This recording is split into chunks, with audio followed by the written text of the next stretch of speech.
So I just dropped off Callie, her first day back to school. It was nice.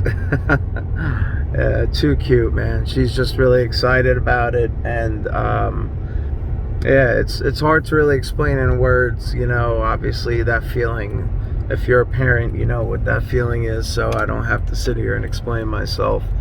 Um, but but what struck me, man, not exactly a distraction, but something I just kind of took notice to.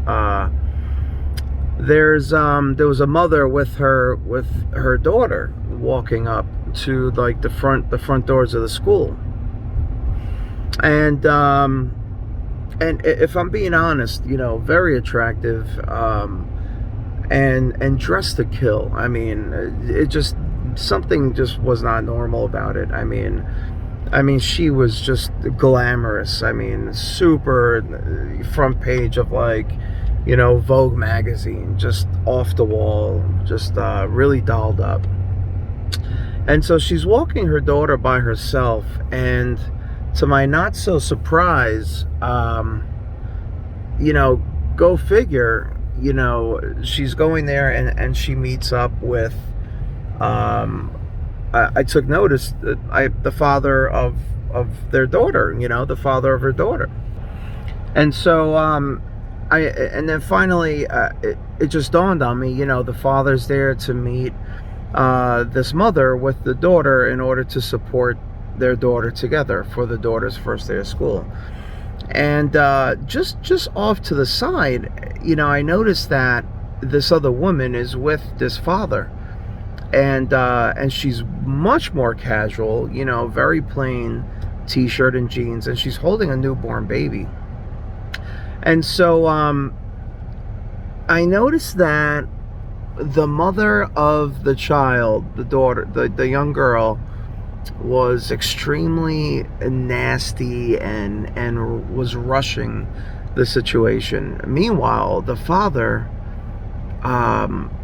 seemed saddened the way he kneeled down and hugged his daughter. And it was so brief because the mother snatched her. And then when the mother snatched the daughter away, the other woman, who I would imagine is his maybe newlywed with the newborn baby, walks up to the father, and you could tell he's upset. And I can see this other woman, who again I imagine is his newlywed, is comforting him. And this glamorous woman just storms off. And so it was just pretty obvious what I was looking at. A woman coming to maybe showcase, hey, this is what you missed out on, or this is what you lost, or whatever the case may be. All of which, I think just the bottom line is, it's not an uncommon, sight to see. There's a lot of families out there that are going through that. And I think what it made me feel was, in a sense, grateful that my heart broke for the situation, and my heart breaks for what the little girl has to grow up dealing with, and my heart breaks for the father in that sense, being a single father myself. But I think I was grateful for it. I don't have that relationship with my kid's mother, and I really thank God for that. And even at our worst, I think that I'm thankful that we're both on the same page, to where in front of our daughters we try our best to be the best of friends. I just was over there yesterday picking up my girls, and she put together a quick meal for me, and was extremely decent, and we co-parent, I believe, very well, and I'm just really thankful for that. But I also believe that this is why it's so important to put God before all things, because here's a situation where two parents, and I really believe this.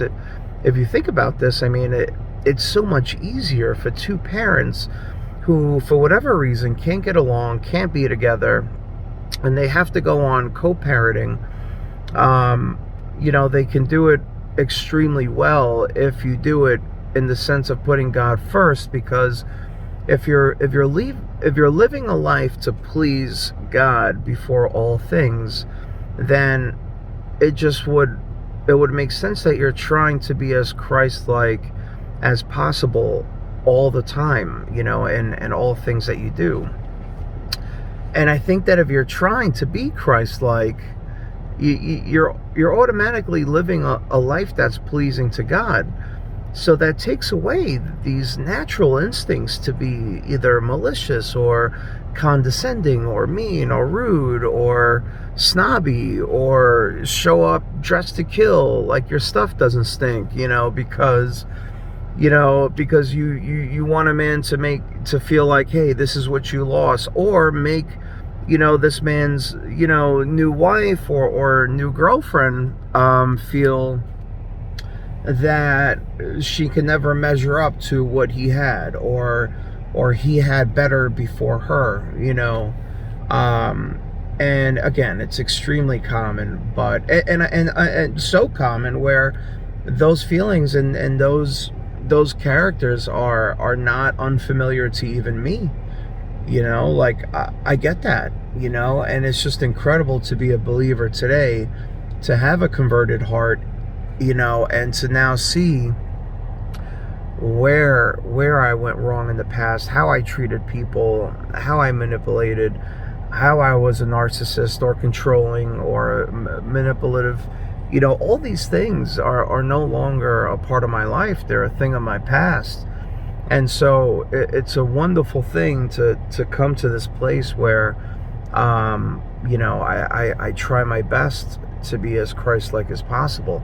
I make my choices, I see, I hear, I speak, through this filter of Christ. So, I got like a 90% chance of not screwing things up, or making someone feel terrible, or even the fact that, I can handle more, in a sense, because I already expect, I know what humanity is capable of that doesn't put Christ first. So I'm already kind of aware of that, and I already know humanity will fail you. Only God stays the same, and so I don't know, man. It's just, just kind of eyewitnessing that, it had me thinking, and I just kind of wanted to share my thoughts on that, and I pray for the family, and I pray that everyone at some point comes to know this wonderful gift in Christ, because it's a game changer, man. It really is.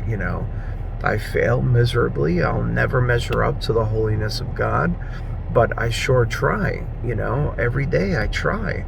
Even if I catch myself, my own wicked heart trying to blur out the things that it wants to say, the fact that I can take a step back and catch myself before I make that move is a powerful thing, man. And again, it just, the ones that get hurt the most are the kids, that little girl, just kind of being dragged back and forth in that battle. So yeah. Anyway, good morning to you guys. It was nice dropping my little baby off for her first day of school. I got to do it again. My little one starts in the afternoon for kindergarten, so that should be interesting. But yeah, thanks for listening, and I will get back to you soon. I'm in the process of editing my New York video, so that should be exciting. All right, guys, talk soon. Later.